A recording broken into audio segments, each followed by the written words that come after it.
Coucou, c'est Elodie. On est reparti pour une nouvelle recette, mais avant de commencer, je voulais vraiment dire merci à tous les enfants qui ont participé au défi d'avant en faisant un mug cake. On était super contents d'avoir de vos nouvelles, savoir que vous alliez bien et j'espère que vous vous êtes régalés. Nous, ça a été un plaisir de faire cette vidéo pour vous, donc on continue avec cette fois-ci une recette salée. C'est parti! Pour cette recette, tu auras besoin d'une pâte feuilletée, un peu de moutarde, du gruyère râpé et du jambon. Alors là c'est du jambon blanc, mais si vous pouvez pas manger du jambon blanc, on peut mettre du jambon de poulet, du saumon, ce qu'on veut au final. Alors au départ, on étale la pâte feuilletée sur la table en laissant bien le petit papier sulfurisé juste en dessous. Vous verrez par la suite, ça permettra de mieux rouler la pâte feuilletée. On commence par mettre un petit peu de moutarde sur le fond de la pâte feuilletée. Alors, si on fait avec du jambon, c'est mieux de mettre un petit peu de moutarde. Mais si on préfère avec du saumon, par exemple, ce qui marche bien aussi, c'est un petit peu de crème fraîche. Après, c'est vraiment au goût de chacun. Ça va juste permettre de mieux adhérer le jambon et le fromage que l'on va mettre par-dessus. Voilà, moi j'en mets pas beaucoup. Après, c'est en fonction de chacun. Après avoir étalé la moutarde, je prends des tranches de jambon. Alors moi, je prends du jambon blanc. Après, on peut mettre du jambon de poulet, du jambon aux herbes, peu importe. Du saumon, pourquoi pas. Alors, pour la recette, on a besoin de 4 tranches. Donc, on en met une sur le côté, puis une deuxième qui va venir se chevaucher un tout petit peu.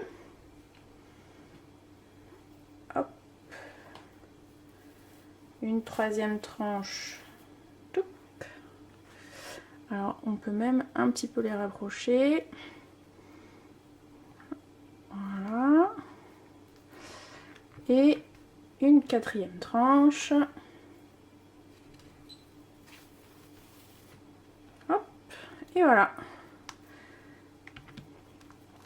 Une fois que on a mis toutes les tranches de jambon, on va saupoudrer de gruyère râpé.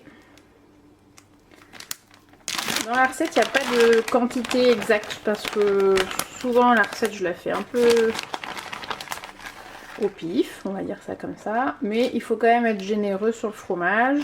Moi, j'en mets un peu partout. Pareil, là, c'est du gruyère râpé, mais on peut mettre n'importe quel fromage râpé au final. Ça marche bien. Et ben voilà, hop.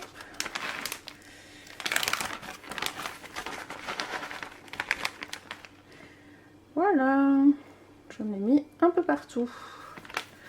Une fois qu'on a mis le gruyère râpé,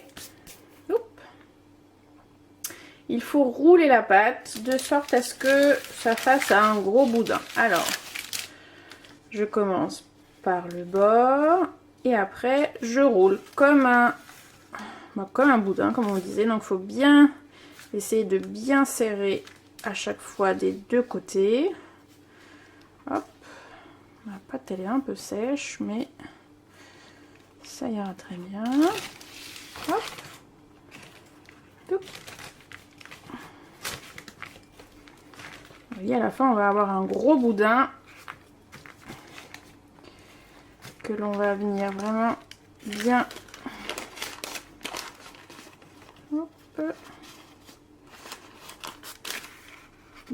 bien serré. Voilà.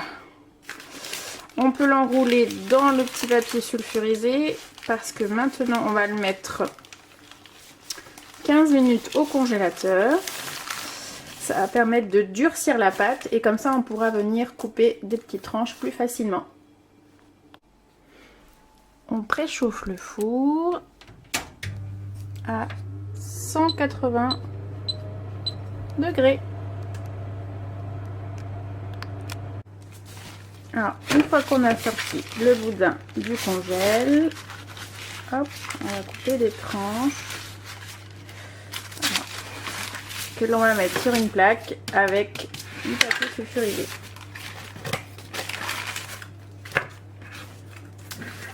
Donc, en fait, le fait de l'avoir mis au congélateur, il est un peu plus dur et on va pouvoir découper les tranches plus facilement. Alors, les tranches elles doivent être pas très grosses, on va dire entre 1 et 2 cm, voilà, à peu près. Hop. Du coup, ça fait des jolis roulés. Hop.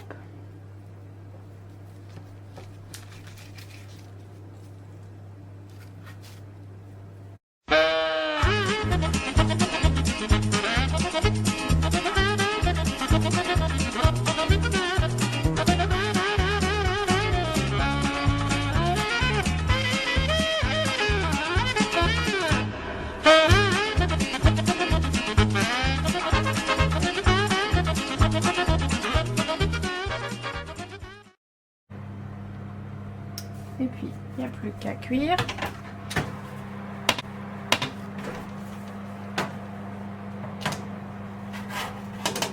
Pareil, là, comme c'est un peu chaud, je demande à un adulte de t'aider. Et voilà.